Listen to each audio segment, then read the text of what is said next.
ഷൈനിയുടെ murder. Ettumanoor ട്രെയിനിന്റെ മുന്നിലേക്ക് ചാടി ആത്മഹത്യ ചെയ്ത ഷൈനി യഥാർത്ഥത്തിൽ കൊല ചെയ്യപ്പെടുകയാണ് ചെയ്തിട്ടുള്ളത്. വീട്ടുകാരുടെയും ഭർത്താവിന്റെ വീട്ടുകാരുടെയും നിരന്തരമായ പീഡനം മൂലം ആത്മഹത്യ ചെയ്ത ഷൈനിയെ പറ്റി ഇപ്പോൾ കൂടുതൽ വിവരങ്ങൾ പുറത്തേക്ക് വരുന്നുണ്ട്. അതിൽ ഒരെണ്ണം CCTV ക്യാമറയിലുള്ള കുറച്ച് ദൃശ്യങ്ങളാണ്. അതായത് കുഞ്ഞുങ്ങളെ വലിച്ചു കൊണ്ടുപോവുകയാണ്. ഇളയ കുട്ടിക്ക് ഒട്ടും താല്പര്യമില്ലാതെ അതിനെ വലിച്ചു പിടിച്ചു കൊണ്ടുപോയാണ് ഈ ചെയ്യുന്നത്. ഇതിന് മുമ്പ് തന്നെ ഈ പറയുന്ന മരിക്കാനായിട്ട് തയ്യാറെടുത്തിട്ട് പോയ റെയിൽവേ ട്രാക്കിനെ നേരത്തെ പോയി നിന്നൊന്ന് നോക്കിയിരുന്നു. എങ്ങനെ വരണം, ഇതിലേ കൂടെ ചാടണം എന്നൊക്കെ കൃത്യമായി മനസ്സിലാക്കി വെച്ചിട്ടാണ് ഷൈനി ഇത് ചെയ്തിട്ടുള്ളത്. അപ്പോൾ പെട്ടെന്നൊരു ദിവസത്തെ പ്രൊവോക്കേഷൻ അല്ല. ഷൈനി ഓൾറെഡി അത് തീരുമാനിച്ചു വെച്ചിട്ടുണ്ടെന്നാണ് എനിക്കിപ്പോൾ മീഡിയാസൊക്കെ കാണുമ്പോൾ മനസ്സിലാകുന്നത്.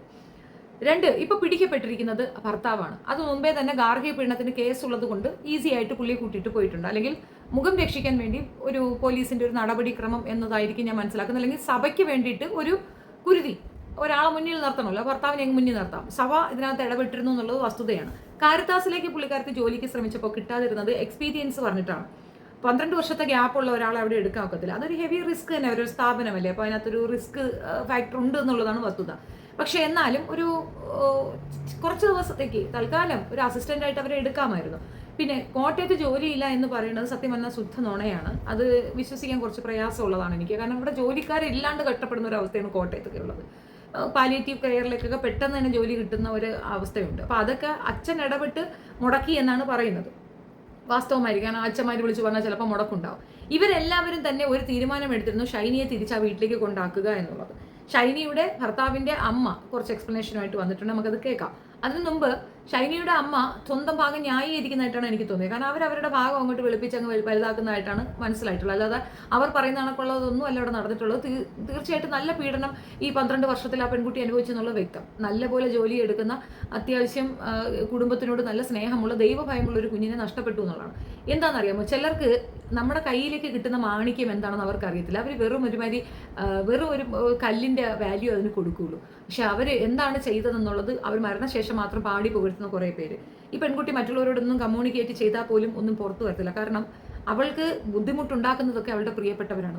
ഭർത്താവിൻ്റെ വീട്ടുകാർ, ഇതിലേക്കാൾ ഉപരി അവളുടെ സ്വന്തം മാതാപിതാക്കളാണ്. അതുകൊണ്ടാണ് ആ അമ്മയ്ക്കും അപ്പനും അങ്ങനെ ചിരിക്കാൻ പറ്റിയത്. ഞാൻ മുമ്പ് ഒരു വീഡിയോ പ്ലേ ചെയ്തിരുന്നല്ലോ. ആ വീഡിയോക്കകത്ത് കൃത്യമായിട്ട് ഈ അമ്മയും അപ്പനും കൂടെ നിന്ന് പറയുന്നത് കേട്ടാൽ മനസ്സിലാകും. മക്കളും കൊച്ചുമക്കൾ ആർക്കും വേദന ഉണ്ടാക്കുന്ന കാര്യമാണ് ഇളയ കുഞ്ഞു മോള്. അതും ഈ 2 കുട്ടികൾ അവർ ജീവിക്കാൻ തുടങ്ങുന്നതല്ലേ ഉള്ളൂ. അവരെ കൊണ്ടുപോയി കൊന്നുകളയേണ്ട ഒരു അവസ്ഥയിലേക്ക് അവർ എത്തിയിട്ടുണ്ടെങ്കിൽ എനിക്കിപ്പുറം എൻ്റെ കുഞ്ഞുങ്ങൾ വളരെ വലിയൊരു ദുരിതത്തിലേക്ക് പോകും എന്നുള്ളത് പൂർണ്ണ ഉറപ്പുള്ളത് കൊണ്ടാണ്. പൊടി കുട്ടികളെ കൊണ്ടുപോയി കൊല്ലുന്ന കണക്കല്ലേ കുറച്ചൊക്കെ ബോധമുള്ള കുഞ്ഞുങ്ങളെ കൊണ്ടുപോയി കൊല്ലുന്നത്. കെട്ടിപ്പിടിച്ചുകൊണ്ട് അമ്മയും മക്കളും കാത്തിരിക്കുകയാണ് ട്രെയിന് വേണ്ടിയിട്ട്. ചിന്നി ചെതറിപ്പോയെന്നാണ് കേട്ട ബോഡിയൊക്കെ. അമ്മാതിരി ഒരു മരണം അവർ സ്വയം തിരഞ്ഞെടുക്കുക മാത്രമല്ല നമ്മുടെ മക്കളെയും കൂടെ. എത്ര വലിയ ദുഷ്ടയാണെങ്കിൽ എന്ത് പ്രശ്നം ഉണ്ടെന്നാണല്ലോ അമ്മമാർ മക്കളെ സേവ് ചെയ്യാൻ നോക്കും. പക്ഷെ ആ കുഞ്ഞുങ്ങളെ കൊന്നു കളയാൻ വേണ്ടി അവരങ്ങനെ ഒരു കാര്യം ചെയ്തിട്ടുണ്ടെങ്കിൽ തീർച്ചയായിട്ടും എത്രത്തോളം ഭയാനകമായിരിക്കും ആ സ്ത്രീ നേരിട്ട ബുദ്ധിമുട്ടെന്ന് മനസ്സിലാക്കുക. അപ്പം ഞാൻ കുറച്ച് വീഡിയോസ് ഇവിടെ ഇതിൻ്റെ കൂടെ ചേർത്ത് വെക്കുകയാണ്. വാസ്തവത്തിൽ ഇത് കാണുമ്പോൾ എല്ലാവരും നന്നായി നുണ പറയണമെന്നാണ് മനസ്സിലാകുന്നത്. പ്രത്യേകിച്ച് ഇവളുടെ അച്ഛനും അമ്മയും. അയൽപക്കത്തുള്ള പാലിയേറ്റീവ് കെയറിലായിരുന്നു പുള്ളിക്കാരത്തേക്ക് ജോലി ചെയ്ത് നന്നായിട്ട് പോയിക്കൊണ്ടിരിക്കുമ്പം ഈ തന്ത തന്നെ അവർക്കെതിരെ കേസ് കൊടുക്കും. അപ്പം പുള്ളി ആ പ്രശ്നം അവിടെ ഉണ്ടാക്കുന്നത് എന്തിനാണെന്ന് പറഞ്ഞു കഴിഞ്ഞാൽ ഷൈനിക്ക് ജോലി നഷ്ടപ്പെടാൻ വേണ്ടി തന്നെയാണ്. അങ്ങനെയാണെങ്കിൽ ഭർത്താവിൻ്റെ വീട്ടുകാരുമായി ഷൈനിയുടെ അച്ഛന് ബന്ധമുണ്ട്. അയാൾക്ക് എങ്ങനെയും ഈ മകളെ തിരിച്ചു വിടണം. അതിനെ മകളെ 4 ദിക്കിൽ നിന്ന് പൂട്ടുക എന്നുള്ളതാണ് പുള്ളിക്കാരൻ ഉദ്ദേശിച്ചത്. മകൾ IAS പഠിച്ചിട്ട് അമേരിക്കയിലോ മറ്റോ പോകാനായിട്ട് പുള്ളിക്കാരത്തെ നന്നായിട്ട് ചിന്തിച്ചിട്ടുണ്ടാവും. പക്ഷേ ഇവർ തമ്മിൽ സംസാരിക്കുകയോ കുത്തുവാക്കുകളിൽ കൂടിയോ ഷൈനിയെ നല്ലപോലെ നോവിച്ചത് അപ്പച്ചനെയാണ് അറസ്റ്റ് ചെയ്യേണ്ടത്. അതിൻ്റെ കാരണം മറ്റൊന്നുമല്ല. നമ്മൾ വിചാരിക്കും സ്വന്തം മാതാപിതാക്കളിൽ നിന്ന്. മിക്ക ഇടങ്ങളിലും കുട്ടികൾ ആത്മഹത്യ ചെയ്താൽ അത് ഭർത്താവിൻ്റെ വീട്ടിലാണെങ്കിലും പേരൻസിനെ പിടിക്കണം. കാരണം അവരും കൂടെ ഉത്തരവാദിയാണ്. അവരിപ്പോൾ പ്രൊട്ടക്ട് ചെയ്യുന്നു വേണ്ട, വളർത്തി വലുതാക്കിയില്ല, ഇനി നമ്മൾ നോക്കണം. നമ്മുടെ ഉത്തരവാദിത്വമാണത്.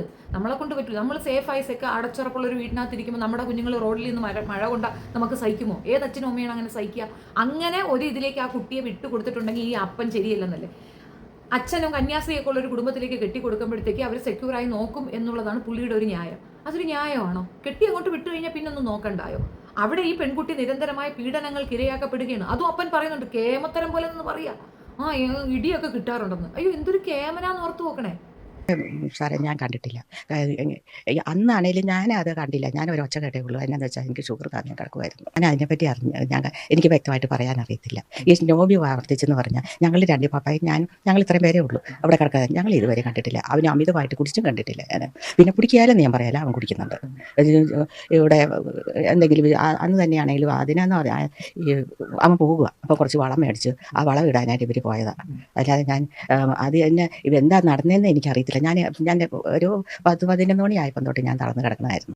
അല്ലാതെ ഈ പറയുന്നതൊക്കെ എന്നെ പറഞ്ഞിട്ട് എനിക്ക് അതിലൊന്നുമില്ല. ഞങ്ങൾ അനുഭവിക്കുക മാത്രമേ എനിക്ക് പറയാനുള്ളൂ. ഇവിടുന്ന് പോകുമ്പോൾ എന്തെങ്കിലും പറഞ്ഞിരുന്നോ? എന്താ പോകുന്ന കാരണം? പോകാൻ കാരണം അത് ഇവിടുന്ന് ഉണ്ണി ഉണ്ടായിരുന്നു. ഉണ്ണി കൂട്ടിക്കൊണ്ട് പോയി. ഈ മകന് ഷൈനിക്കെതിരെ പരാതി കൊടുത്തു പറഞ്ഞ കാര്യം വരുന്നുണ്ട്. എൻ്റെ പൊന്നെ, അങ്ങനെ പരാതിയില്ല. ഞാൻ പറഞ്ഞത് നിങ്ങൾ അന്വേഷിക്കുക. നിങ്ങൾ ഒരു പരാതി കൊടുത്തിട്ടുണ്ടെങ്കിൽ അല്ലെങ്കിൽ പോലീസ് സ്റ്റേഷൻ ചെല്ലുമ്പോൾ നിങ്ങൾക്കറിയാം നമ്മളൊരു ചെറിയ കംപ്ലൈൻറ്റ് കൊടുത്തിട്ടുണ്ടെങ്കിൽ അവിടെ ഒരു ഇത് കാണുമല്ലോ. നിങ്ങൾ അന്വേഷിക്കുക. അന്വേഷിച്ചിട്ട് നിങ്ങൾ പരാതി ഉണ്ടെങ്കിൽ നിങ്ങൾ പറയും ഇല്ലാത്ത പരാതി കൊടുത്തു പറഞ്ഞു. അങ്ങനെ ഒരു പരാതി അങ്ങനെ ഒരു പരാതി കൊച്ചെന്നല്ല, നമ്മുടെ വീട്ടിൽ നിന്ന് ഒരാൾ പോലും ചേച്ചിക്ക് തന്നെ സത്യം നിങ്ങൾ കണ്ടുപിടിക്കുക. ഞങ്ങൾ ഇങ്ങനെ കൊടുത്ത പറയാൻ അതിനൊരു തെളിവുണ്ടല്ലോ, അത് നിങ്ങൾ കണ്ടുപിടിക്കുക. ഞങ്ങൾക്ക് ഇത് കാണുമല്ലോ. നിങ്ങൾ അങ്ങനെ ഒരു ഉണ്ടെങ്കിൽ നിങ്ങൾ കണ്ടുപിടിക്കുക. അല്ലാതെ അവിടെ അവർ പറഞ്ഞു കേട്ടു ഇവിടെ പറഞ്ഞു കേട്ടു പറയാൻ എന്തെങ്കിലും അർത്ഥമുണ്ടോ? എന്തെങ്കിലും വാസ്തവമുണ്ടോ? ഞങ്ങൾ പറഞ്ഞാലും നിങ്ങൾക്ക് വിശ്വസിക്കുന്നില്ല. ഷൈനി ഇവിടെ എല്ലാവരും എങ്ങനെയായിരുന്നു? ഞങ്ങളിവിടെ യോജിച്ച് ഇവിടെ ആൾക്കാർ പറയുന്നത് ഇങ്ങനെ ഒരു കുടുംബങ്ങളില്ല. വേലക്കാരിയെ പോലെ നിങ്ങൾ കണ്ടെന്നാണോ പറയുന്നത്? എടുത്ത ഞങ്ങൾ രണ്ടുപേരും കൂടെ പണിയുന്ന പണിയാണ്. അത് അവൾ തന്നെയാന്ന് എന്തും പറഞ്ഞോട്ടെ, എനിക്കതൊന്നും പറയാനില്ല.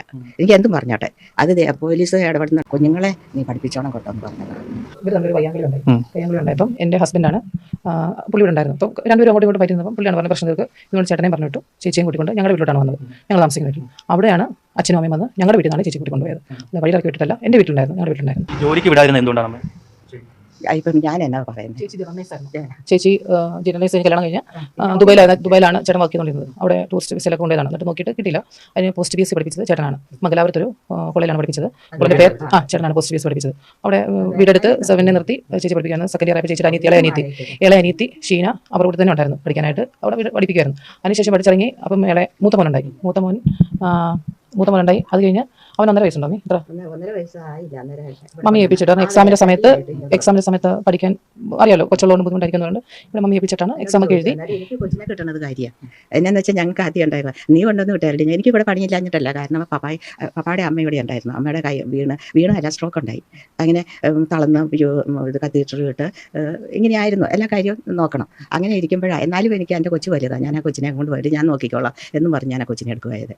എന്നിട്ട് ഞങ്ങൾ അങ്ങനെ ഒരു അലമ്പായിട്ടല്ല ഞങ്ങൾ. ഇപ്പോൾ ആൾക്കാരെന്തും പറഞ്ഞോട്ടെ, പക്ഷേ സത്യങ്ങൾ ഇങ്ങനെയാണ്.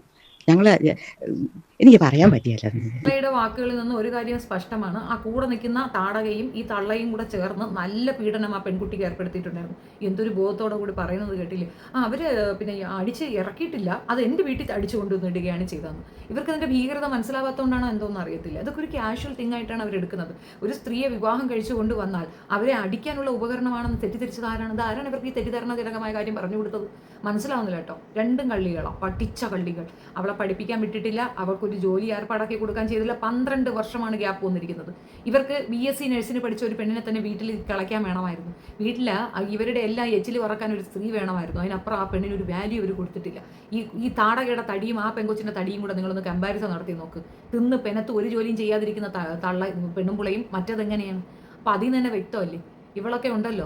ഇവക്ക് ഇതിൻ്റെ അപ്പുറം വരും. അത്രയും എനിക്ക് പറയാനുള്ളൂ. പാവം ആ കുട്ടികളെ പോലും ഒന്ന് സേഫ് ആക്കണമെന്ന് തോന്നാത്ത വണ്ണം അത്രത്തോളം അവൾ ഈ ലോകത്തുള്ളവരുടെ അത്രയും വെറുപ്പ് ഉണ്ടാക്കി കൊടുത്തു എന്നുള്ളതാണ് പാവം ഷൈനി. ഒന്നും പറയാനില്ല. ഇനി നമുക്ക് അടുത്ത ആളെ കേൾക്കാം.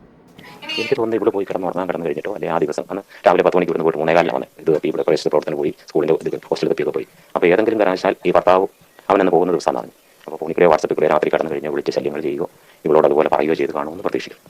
ഈ തലേന്ന് ഇവിടെ എന്തെങ്കിലും അസ്വാദികളൊക്കെ പ്രകടിപ്പിച്ചോ? ഇല്ല, ഞങ്ങൾ അതായത് രാത്രി ഞാൻ കിടന്നേ ചേരുവെന്നപ്പോൾ ഒരു ഇത് കണ്ടു. അതുകൊണ്ട് എന്നാ പറ്റിയെന്ന് വിളിച്ച് ചോദിച്ചപ്പോഴാണ് പറഞ്ഞേ നോവി വിളിച്ചു എന്ന് പറയുന്നത്. വിശദമായിട്ടൊന്നും പറഞ്ഞിരുന്നേ. അതായത് ക്രൂരമായി കുറച്ച് കിടന്നിരിക്കാതെ പോയി മരിക്കടിയെന്ന് പറഞ്ഞാൽ പറയുന്നത് അവളോട് പറഞ്ഞു. ഞാൻ അവസാനം പോലെ കാട്ടിയിരിക്കുന്നത് മരിക്കാൻ പറ്റുമെന്ന് ചോദിച്ചെന്ന് പറഞ്ഞു. അത്ര അവളോട് എന്നോട് ഉറവാക്കി നോബി വിളിച്ചെടുത്താൽ പറഞ്ഞു പ്രകോപനമായിട്ടുണ്ടെന്ന് തോന്നുന്നു. കാണുമായിരിക്കുമല്ലോ. വീട്ടിൽ ക്രൂരമായി വീണമായിരുന്നോ? ഈ കാർഗിൽ കേസൊക്കെ ഉണ്ട്. അതെ, അങ്ങനെ ഞങ്ങളത് 9 മാസം മുമ്പേ അവിടെ പരിദാസിലും അവിടുത്തെ തൊടുപുഴ സ്റ്റേഷനിലും പിന്നെ ഈ ഫാമിലി കോടതിയിലൊക്കെ വന്നിരിക്കും. അപ്പോൾ ഇപ്പം ഞാൻ പറയാം, ഞാൻ ഉദ്ദേശിക്കുന്ന ജോലി കിട്ടാത്തത് പിള്ളേരെ ഹോസ്റ്റലിൽ വിടണം, അവർക്ക് ഇവിടെയും ജോലി തപ്പി പോകണം. പിന്നെ ഇവർ കോടതിയിൽ ഹാജരാകുന്നില്ല.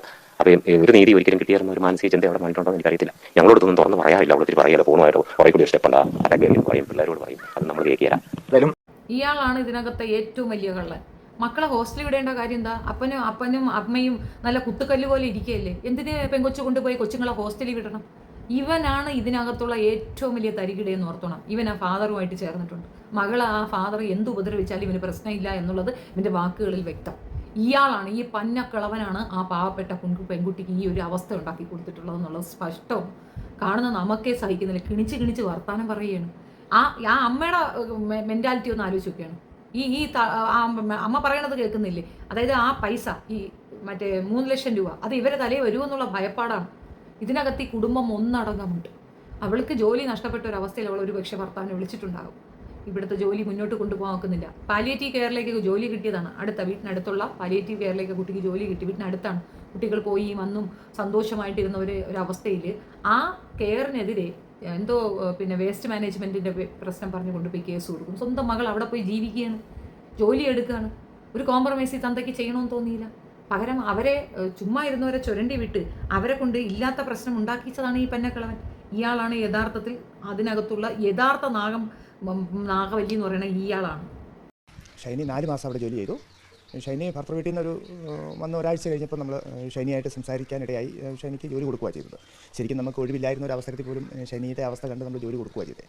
ഷൈനി ആദ്യമൊക്കെ വളരെ ഗ്ലൂമി ആയിരുന്നു. പക്ഷേ 1 മാസം കൊണ്ട് പിക്കപ്പായി. കെയർ ഹോമിലെ ഇങ്ങനെ അച്ഛനമ്മമാരുടെ തമാശകളും അങ്ങനെയുള്ള ഒരു അവസരത്തിൽ ഏതൊരു വ്യക്തിയും അവരുടെ മനസ്സ് മാറും. അതങ്ങനെ ഒരു സൈക്കോളജിക്കൽ ഇതുണ്ട്. അവിടെ വന്ന് നന്നായിട്ട് ജോലി ചെയ്യുമായിരുന്നു, മെഡിക്കായിരുന്നു, ഒരു കംപ്ലയിൻറ്റ് പറയാനില്ല. അതുപോലെ ഹാർഡ് വർക്കായിട്ട് ചെയ്യുമായിരുന്നു. എല്ലാം പെട്ടെന്ന് പിക്കപ്പ് ചെയ്തു. BSc നേഴ്സ് ആയിരുന്നതുകൊണ്ട് നമുക്കിവിടെ 18 നേഴ്സുമാർ തന്നെ 18 പേരുണ്ട്. അപ്പോൾ എന്തെങ്കിലും സംശയങ്ങളുണ്ടെങ്കിൽ ചോദിക്കുകയൊക്കെ ചെയ്യാമല്ലോ.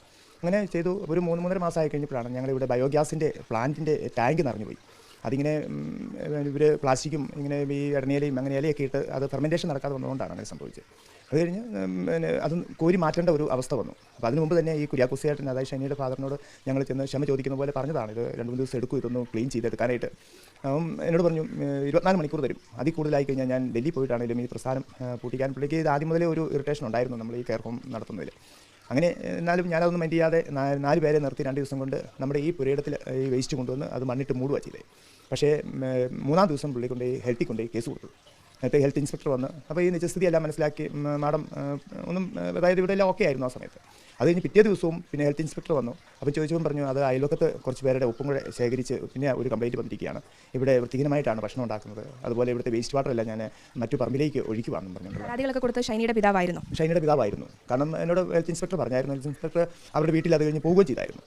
ഈ സംഭവത്തെ തുടർന്ന് നമ്മളായി ജോലിയിൽ നിന്ന് പിരിച്ചുവിടുകയായിരുന്നു, അതോ ഷൈനി സ്വയം പോവുകയായിരുന്നു? എനിക്കൊരു അപകർഷതാബോധം തന്നെ തോന്നി. കാരണം ഇവിടെ ജോലി ചെയ്യുന്നതിനിടയ്ക്ക് ഇങ്ങനെ ഫാദർ ഇങ്ങനെ ചെയ്യുന്നു. അപ്പോൾ ഷൈനിയായിട്ട് സംസാരിച്ചപ്പോൾ ഷൈനി തന്നെ പറഞ്ഞു ഇത് ശരിയാകുന്നില്ലല്ലോ, ഞാനിന്ന് IELTS പഠിക്കാം, എനിക്കാണല്ലോ വിദേശത്ത് പോകാനായിട്ട് താല്പര്യമുണ്ട്, അതുകൊണ്ട് പഠിക്കാമെന്ന് വിചാരിച്ച് ഷൈനി രണ്ടും കൂടെ ഒന്നിച്ച് നടക്കിയല്ലോ എന്ന് വിചാരിച്ചുകൊണ്ടാണ് ഷൈനി ഇവിടെ നിന്ന് റിസൈൻ ചെയ്തത്. ഷൈനി വീട്ടിൽ താമസിക്കുമ്പോൾ എങ്ങനെയായിരുന്നു? വളരെ സമാധാന അന്തരീക്ഷമായിരുന്നു ഉണ്ടായിരുന്നത്? വീട്ടിലെ കുടുംബകാര്യങ്ങളൊന്നും ഞാനങ്ങനെ ചോദിക്കാറില്ലായിരുന്നു. പക്ഷേ ഷൈനി ഹാപ്പി ആയിരുന്നു, ആ ജോലി ചെയ്തിരുന്ന സമയത്ത് ഹാപ്പി ആയിരുന്നു. പക്ഷേ അത് കഴിഞ്ഞിട്ട് ഈ സംഭവം കഴിഞ്ഞ് ഞങ്ങളുമായിട്ട് ഈ പിള്ളേരും ഷൈനിയും ഈ കുര്യാക്കോസേട്ടനെ അകറ്റി. കാരണം വെച്ച് കഴിഞ്ഞാൽ ഞങ്ങളോട് സംസാരിക്കരുത്, ഞങ്ങളുടെ അടുത്ത് വരരുത്, അല്ലെങ്കിൽ പിള്ളേർ ഇവിടെ ഈ മുറ്റത്ത് കളിക്കുകയും നമ്മുടെ ഈ സൈക്കിൾ എടുത്ത് ഓടിക്കുകയും ഇവിടെ TV കാണാൻ വരുവും നല്ലൊരു അന്തരീക്ഷമായിരുന്നു ആ സമയത്ത്. പിള്ളേർക്ക് വളരെ ഹാപ്പി ആയിരുന്നു ഇവിടെ നിന്ന്. 28-ാം തീയതിയാണ് ഈ സംഭവം നടക്കുന്നത്. 27-ാം തീയതി അസ്വാഭാവികമായിട്ട് എന്തെങ്കിലും കേൾക്കുകയോ അല്ലെങ്കിൽ എന്തെങ്കിലും സംഭവിച്ചിരുന്നു? ഒന്നും അറിയില്ല. കാരണം ഞങ്ങൾ ഓൾറെഡി ഞങ്ങൾ ഒരുമിച്ചൊരു പള്ളിയിലായിരുന്നു പോയിക്കൊണ്ടിരുന്നത്. വേദപാഠം കഴിയുമ്പോൾ ഞാൻ ഈ പിള്ളേരെ കൂട്ടിക്കൊണ്ടായിരുന്നു പോയിക്കൊണ്ടിരുന്നത്. പക്ഷേ ഈ സംഭവം കഴിഞ്ഞാൽ പിന്നെ ഞങ്ങളുടെ വണ്ടിയെ കയറരുതെന്നും ആയിട്ട് കോൺടാക്ട് ഉണ്ടാകരുതെന്നും അവരോട് നിർദ്ദേശിച്ചിരുന്നു. അതിൻ്റെ പേരിൽ പിള്ളേർ വേദപാഠം കഴിയുമ്പോഴേ വേറെ കുറുക്കുവഴി വഴി പോരും, ഞങ്ങളുമായിട്ട് മിണ്ടിയില്ല. പിന്നെ ഞങ്ങളെ കാണുമ്പോൾ തന്നെ അവർ മുഖം മാറ്റും. കാരണം അവർക്കൊരു നിർദ്ദേശം അങ്ങനെ കൊടുത്തിട്ടുണ്ടായിരിക്കണം. അതുകൊണ്ട് ഞങ്ങൾ അവരുമായിട്ട് അത് കഴിഞ്ഞാൽ പിന്നെ ഒരു കോൺടാക്ട് ഉണ്ടായിട്ടില്ല. ജോലിയില്ലാതെ വീട്ടിൽ നിന്നിരുന്ന ഒരു സമയത്താണോ ഒരു മാനസിക വിഷമം ഉണ്ടായതെന്നാണോ തോന്നുന്നത്? ആയിരിക്കണം. ജോലി ഉണ്ടായിരുന്നെങ്കിൽ ഇങ്ങനെ സംഭവിക്കുകയല്ലായിരുന്നു നമുക്കൊരു കുറച്ച് വിശ്വാസമുണ്ട്. പക്ഷേ എനിക്ക് ആ ഒരു കാരണം കൊണ്ട് തന്നെയാണ് ഞാൻ ജോലി കൊടുത്തത്. കാരണം ജോലിയുടെ ഒഴിവുണ്ടായിട്ടല്ല ജോലി കൊടുത്തത് ആ സമയത്ത്. ഈ മരണവാർത്ത അറിഞ്ഞപ്പോഴേക്കും നാട്ടുകാർക്കും എല്ലാവർക്കും വലിയ ദുഃഖമായിരുന്നു അല്ലേ? നമുക്ക് ഒട്ടും ഉൾക്കൊള്ളാൻ കഴിയാത്തൊരു. ഇപ്പോഴും ഒരാഴ്ച കഴിഞ്ഞിട്ടും ആ ഇളയ കൊച്ചിൻ്റെ ഫേസാണ് നമ്മുടെ മനസ്സിന് വേട്ടയാടുന്നത്. വ്യക്തമല്ലേ? ഈ പറഞ്ഞതിൽ നിന്ന് വ്യക്തമല്ലേ ആരാണ് ഇതിന്റെ പിന്നിൽ കളിച്ചതെന്ന്? ഷൈനിയുടെ പിതാവാണ് സത്യത്തിൽ ആ പെൺകുട്ടിയുടെ ജോലി കളയിക്കാൻ മുൻകൈ എടുത്തത്. ഇയാളും ആ പള്ളിയിൽ അച്ഛനും തമ്മിലുള്ള ബന്ധമാണ് തെളിയേണ്ടത്. ആ പള്ളിയിൽ അച്ഛൻ്റെ ഭയപ്പെട്ടിട്ട് തന്നെയാണ് ഇയാൾ ഈ പെൺകുട്ടിയെ ഇതുപോലെ പീഡിപ്പിച്ചത്. കാരണം ഇങ്ങനെ പീഡിപ്പിച്ചാലേ ഇയാൾ തിരിച്ചവിടെ കൊണ്ടുവന്ന് വിടുള്ളൂ. വീണ്ടും അയാൾക്കിട്ട് പീഡിപ്പിക്കേണ്ടായോ? ഇവരെല്ലാം ഒന്നിച്ചാണെന്ന് മനസ്സിലാക്കിയത് കൊണ്ടാണ് മക്കളെയും കൊണ്ട് ആ പെൺകുട്ടി മരണത്തിനൊക്കെ ഇതായത്. അല്ല എങ്കിൽ ആ പെൺകുട്ടി നമ്മളെ വീട്ടിൽ ആരെങ്കിലും നമ്മളെ സപ്പോർട്ട് ചെയ്യുമെങ്കിൽ ആ പെൺകുട്ടി അത് ചെയ്യുമോ? ജീവിതകാലം ഉടനീളം ഞാനിങ്ങനെ അടിമയായി തന്നെ ജീവിക്കേണ്ടി വരും എന്നുള്ള തിരിച്ചറിവുണ്ടല്ലോ അവളെ കൊണ്ട് അത് ചെയ്യിക്കുകയാണ് ചെയ്തത്. ഒരു വ്യക്തി അവൾക്ക് സപ്പോർട്ട് ഉണ്ടായിരുന്നില്ല. 2 പൊടിമക്കൾ നഷ്ടപ്പെട്ട ഒരു അപ്പനും അമ്മയും നിന്ന് സംസാരിക്കുന്ന കണക്കാണോ നിങ്ങൾക്ക് അവരുടെ വർത്തമാനം കേട്ടിട്ട് തോന്നിയത്? ക്രൂരവും ഭയാനകവും പൈശാചികവും എന്നല്ല എന്താ പറയുക.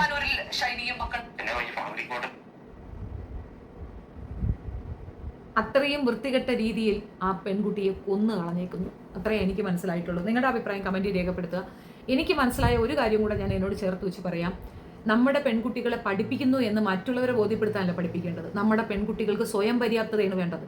സ്വയം പര്യാപ്തതയേക്കാൾ ഉപരി വേറെ എന്ത് കുന്തം കിട്ടിയിട്ടും കാര്യമൊന്നുമില്ല. നമ്മൾ വലിയ IAS ഉദ്യോഗസ്ഥനെ കെട്ടിച്ചു കൊടുത്താൽ 3 വണ്ടി ആക്സിഡന്റ് അവൻ ചത്തുപോയാൽ ഈ പെൺകൊച്ച് എന്ത് ചെയ്യും? പകച്ച് പണ്ടാരടങ്ങില്ലേ?